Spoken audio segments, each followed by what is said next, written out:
નમસ્કાર. આજનું current affairs છે આ પ્રમાણે.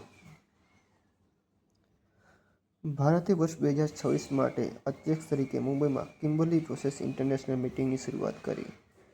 કોમ્પ્લેક્સ ડાયમંડના વેપારને દૂર કરવાનો ઉદ્દેશ્ય હોય છે.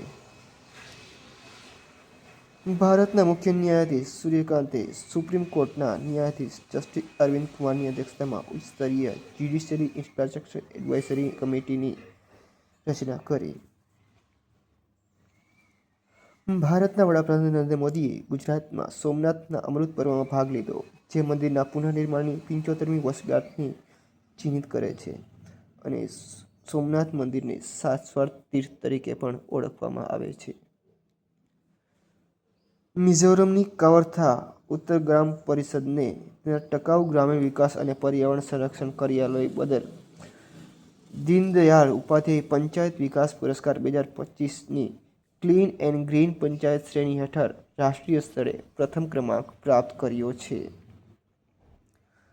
રાષ્ટ્રીય પંચાયત પુરસ્કારમાં કર્ણાટકે સૌથી વધુ પુરસ્કાર મેળવ્યા છે અને ત્યારબાદ આંધ્રપ્રદેશ અને ઓડિશાનો સમાવેશ થાય છે. યુએસએ સેનેટ દ્વારા કેવિન વોર્સને ફેડરલ રિઝર્વ ગવર્નર તરીકે નિયુક્ત અને તેઓ અમેરિકાના સેન્ટ્રલ બેંકના આગામી અધ્યક્ષ બનવા તૈયાર છે. આ હતા આજના કરંટ અફેર્સ.